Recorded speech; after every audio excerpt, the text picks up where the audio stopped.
Ya, baiklah. Selamat pagi semuanya.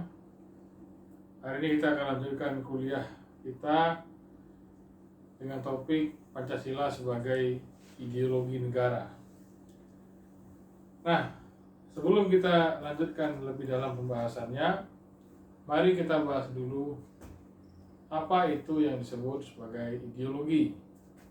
Nah, secara etimologis, ideologi itu berasal dari kata bahasa Yunani yaitu eidos.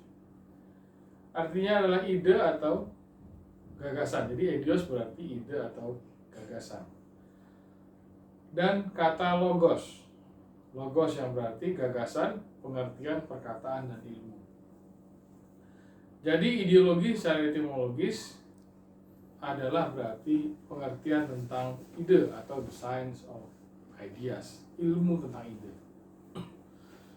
Nah, secara umum ideologi ini berarti sekumpulan gagasan, ide, keyakinan, kepercayaan yang menyeluruh dan sistematis yang menjadi patokan sekelompok orang maupun individu untuk bertingkah laku dalam kehidupan sehari-hari. Dan bagaimana mereka mengatur kehidupan politik, ekonomi, sosial, budaya, dan agama, itu dasarnya adalah ideologi tersebut. Jadi ideologi ini merupakan salah satu bentuk filsafat sebagai pandangan hidup. Ya, ideologi itu secara umum atau secara garis besar ada dua jenis. Yang pertama adalah ideologi terbuka. Ideologi terbuka ini ciri-cirinya yang pertama adalah berasal dari nilai dan cita-cita yang sudah hidup dalam masyarakat. Yang kedua, merupakan hasil musyawarah dan kesepakatan bersama seluruh rakyat. Yang ketiga, milik seluruh rakyat sekaligus menjiwai ke dalam kepribadian masyarakat. Yang keempat, isinya tidak operasional kecuali diwujudkan dalam konstitusi. Jadi belum teknis, belum konkret belum juknisnya belum ada, tapi sifatnya umum. Yang kelima, bersifat dinamis dan reformis, artinya mengikuti perkembangan zaman. Nah, yang kedua, jenis ideologi yang kedua adalah ideologi tertutup, lawan dari ideologi terbuka. Ideologi tertutup ini merupakan nilai dan cita-cita sekelompok orang saja, jadi bukan nilai dan cita-cita masyarakat. Sekelompok orang yang punya ide yang kemudian mendasari niat dan tujuan kelompoknya. Seperti mungkin kalau di Jerman, Partai Nazi itu mereka punya ideologi nasionalismus, sosialismus atau nasional sosialisme, nasionalis sosialisme. Nah, itu yang mendasari tingkah laku mereka, tindak tanduk mereka, sampai kemudian menghabisi siapa saja yang menentang mereka. Yang kedua, ciri-ciri ideologi tertutup adalah harus ada yang dikorbankan demi ideologi sekelompok orang. Jadi ada korbannya. Kalau di Jerman, korbannya adalah etnis Yahudi yang dianggap mengganggu perkembangan pemerintahan yang dipimpin oleh Partai Nazi. Yang ketiga, loyalitas ideologi yang kaku, semua harus tunduk, semua harus loyal, tidak boleh protes, tidak boleh melawan titah Hitler, semua harus nurut. Yang keempat, terdiri atas tuntutan konkret dan operasional yang diajukan mutlak. Jadi sudah ada juknisnya, sudah ada petunjuk pelaksanaannya. Jadi semua harus ikut, semua kader, semua anggota, semua warga negara harus ikut. Yang kelima, ketaatan yang mutlak. Terkadang bahkan menggunakan kekuatan dan kekuasaan, yang menggunakan senjata biasanya. Nah, itulah dua ideologi dunia terbuka dan tertutup secara garis besar, dan ciri-ciri mereka seperti apa. Pada dasarnya ideologi tertutup ini bukan berasal dari konsensus, jadi pada dasarnya bukanlah merupakan sebuah kontrak sosial. Nah, apa saja contoh dari ideologi tertutup. Yang pertama adalah ideologi Nazi Jerman, nasionalis sosialisme, ya. Ideologi nasionalis tertutup, ya, chauvinis. Jerman saat itu dipimpin oleh Adolf Hitler, ya. Dialah kemudian yang menjadi perumus ideologi Nazi tersebut. Yang menjadi buku pegangan mereka adalah buku karangan Hitler yang ditulisnya ketika sedang di dalam penjara, yaitu buku Mein Kampf atau Perjuanganku. Nah, ideologi Nazi tersebut mengklaim bahwa ras Arya yang terunggul. Ras Arya yang terunggul inilah merupakan bangsa Jerman yang ciri-ciri fisiknya ya putih, tinggi, ya, hidung mancung, mata biru, jago perang. Nah, sementara lawan mereka adalah ras Drawida yang diwakili oleh etnis Yahudi. Dalam sejarah kan ras Drawida itu digambarkan berkulit lebih gelap, ya, hidung pesek, badannya pendek. Mereka tidak jago perang, tapi ahli dalam matematika, jago hitung-hitungan, akuntansi. Kalau untuk membuat perhitungan matematis sangat ahli. Nah, bagi Hitler, etnis Yahudi ini yang menimbulkan krisis. Penyebab krisis dalam ekonomi politik Jerman adalah etnis Yahudi. Oleh karena itu harus dimusnahkan. Nah, itu yang pertama, Nazi. Yang kedua adalah ideologi fasis di Italia yang dipimpin oleh Benito Mussolini. Lambangnya yang terkenal itu adalah lambang kapak yang diikat dengan tali. Dan slogan yang terkenal adalah seseorang yang memiliki besi juga akan memiliki roti. Artinya seorang yang punya senjata pasti akan memiliki makanan. Dan dengan ini mereka menumpas habis ribuan orang Ethiopia yang dianggap rendah dan tak berguna oleh mereka. Nah, di Asia juga ada, ya, contoh dari ideologi tertutup, yaitu ideologi Bushido di Jepang. Bushi ini berasal dari dua kata, yaitu Bushi dan Do. Bushi itu ksatria atau militer, dan Do itu adalah jalan. Jadi artinya secara etimologis, ya, Bushido berarti jalan samurai atau jalan ksatria atau jalan militer. Karena ksatria dalam bahasa Jepang adalah samurai itu, ya, pengawal kaisar atau pengawal shogun. Nah, dalam masyarakat Jepang, kelas tertinggi adalah kelas militer atau samurai. Kalau kalian menonton film The Last Samurai, kalian akan melihat bagaimana masyarakat Jepang zaman dahulu itu sangat hormat pada kelas samurai ini. Ketika samurai lewat, mereka akan membukukan badan. Nah, di bawah samurai itu ada nomun atau petani. Dan di bawah petani ada kosakunin atau pengrajin. Di bawah kosakunin ada shomin atau pedagang. Yang terakhir adalah dua kelompok buangan, ya, yang dianggap paling hina dan rendah, yaitu suku Eta dan Hinin. Nah, itulah stratifikasi sosial dalam masyarakat Jepang pada masa kekaisaran Tokugawa. Nah, itulah ideologi tertutup, ya. Ideologi terbuka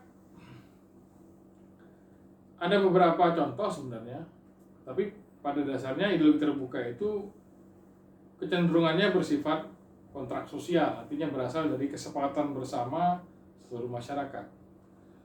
Nah, dalam ideologi dunia ada ideologi liberalisme. Liberalisme itu berpendapat bahwa negara adalah kontrak sosial atau kesepakatan bersama seluruh masyarakat atau antar individu, ya. Dan kemudian ketika individu telah bersepakat, maka sebuah negara akan menyelenggarakan pemerintahnya sesuai dengan aspirasi rakyat. Nah, sistem turunan dari liberalisme adalah sistem ekonomi turunan dari liberalisme adalah sistem ekonomi kapitalisme. Sistem politik juga menggunakan sistem demokrasi liberal seperti yang kita lihat di negara Amerika dan Eropa ya. Jadi demokrasi liberal itu ya penuh dengan kebebasan individu ya, dan juga mereka ada konstitusi yang menjadi rel dalam pengambilan kebijakan. Nah, ideologi dunia selain liberalisme, tapi ini mungkin masih perdebatan ya, apakah termasuk ideologi terbuka ataupun tertutup. Ada satu lagi ideologi dunia, yaitu ideologi komunisme. Nah, komunisme ini berpandangan, ini merupakan kritik terhadap ideologi liberal ya, kritik terhadap sistem ekonomi kapitalisme. Komunisme melihat negara kapitalisme bukanlah sebuah kontrak sosial, akan tetapi merupakan sebuah sebuah alat untuk meredam konflik antar kelas, kontradiksi. Jadi ada kontradiksi dalam masyarakat antara kelas borjuis ya, pemilik modal, dan kelas proletariat. Nah, kelas borjuis ini menurut ideologi komunisme menindas proletariat dengan mengambil surplus value dari proletariat atau mengambil nilai lebih dari kelas proletariat. Jadi kelas proletariat ini yang bekerja pada kelas pemilik modal. Nah, upah mereka menurut ideologi komunisme biasanya tidak dibayarkan sesuai dengan hasil kerja dari si proletariat. Nah, selain tadi ideologi dunia kan tadi ada liberalisme, komunisme, dan ada juga ideologi keagamaan. Ideologi keagamaan ini pada dasarnya berkeyakinan bahwa agama itu merupakan hal yang membahagiakan hidup manusia. Karena itu negara ya, jika ingin membahagiakan manusia harus bersifat spiritual dan religius, dan juga menjalankan hukum-hukum agama. Ada beberapa negara yang menjalankan ideologi keagamaan ini, yaitu ada negara seperti Arab Saudi ya, Iran, Vatikan. Itu mereka 3 negara yang berdasarkan pada ideologi keagamaan. Nah, Pancasila termasuk ideologi mana? Yang jelas, kalau dilihat dari ciri-ciri, Pancasila bukanlah ideologi yang tertutup. Mungkin kalau kita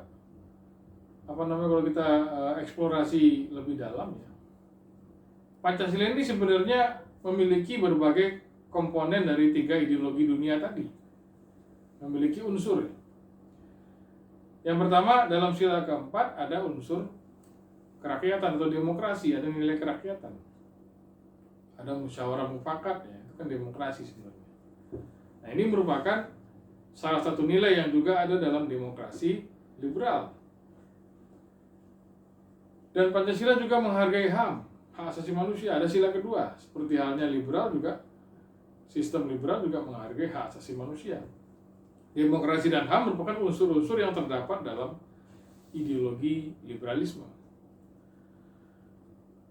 Dan yang berikutnya, konsep keadilan sosial. Keadilan sosial kan sebenarnya bagaimana negara bisa mendistribusikan keadilan dan kesejahteraan bagi seluruh warga ya. Sebenarnya ini mirip-mirip juga dengan konsep masyarakat tanpa kelas. Mungkin akan tapi minus dengan revolusi sosialnya, karena kalau dalam komunisme kan ada revolusi sosialnya, kalau Pancasila tidak. Jadi pada dasarnya kesejahteraan seluruh rakyat yang ingin diwujudkan ya. Tapi kita tidak mengadopsi revolusi sosialnya. Karena itu konsep kesetaraan sosial dalam masyarakat tanpa kelas hampir mirip dengan konsep keadilan sosial dalam Pancasila sila kelima. Nah, selain yang tadi demokrasi, HAM, keadilan sosial, kita juga ada nilai ketuhanan seperti ideologi keagamaan. Ya. Nah, karena itulah menurut pandangan saya, Pancasila adalah sintesis dari ideologi-ideologi besar dunia, yaitu ideologi liberalisme, komunisme atau sosialisme, dan ideologi keagamaan. Nah, seperti yang saya sampaikan tadi, Pancasila bukanlah ideologi tertutup karena memang berasal dari seluruh rakyat atau merupakan kesepakatan bersama seluruh rakyat yang diwakili oleh para pendiri negara kita, para founding father kita yang bersidang merumuskannya dalam forum BPU PKI. Nah, Pancasila ini menurut klaim para pendiri negara berasal dari berbagai nilai dan etika yang sudah ada dalam masyarakat Nusantara selama ratusan tahun lamanya.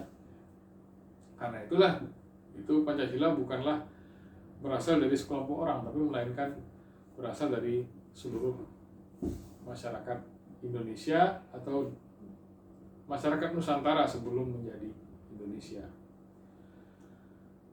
Nah, seperti bukti misalnya kalau kita lihat dalam buku Tan Malaka ya, Masa Aksi, itu dikatakan bahwa bagaimana masyarakat Minang itu ya, mereka dulu jika ingin membuat mufakat atau kesepakatan bersama, mereka bermusyawarah dulu seluruh masyarakat.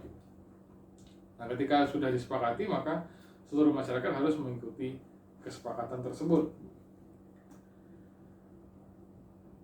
Nah, itulah artinya Pancasila, kalau kita lihat dari ciri-cirinya, bukanlah merupakan ideologi tertutup ya. Dan sifat loyalitasnya juga tidak kaku, ada perubahan.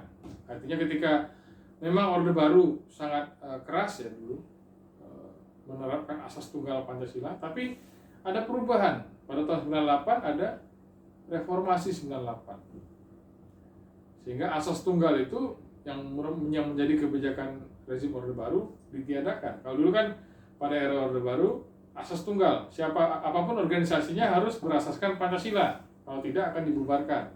Sehingga kemudian himpunan mahasiswa Islam pecah jadi dua kan, ada HMI Dipo dan HMI MPO.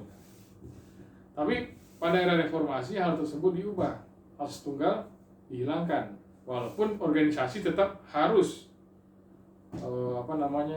tidak bertentangan dengan Pancasila ya.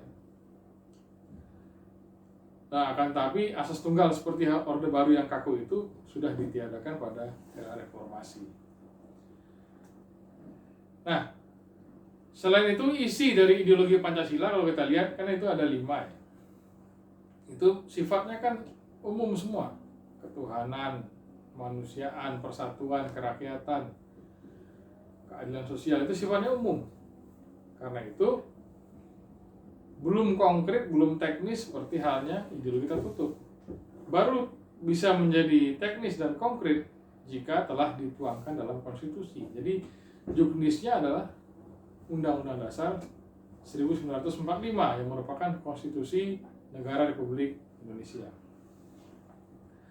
Dan penjabarannya selalu menyesuaikan diri ya, dengan perkembangan zaman.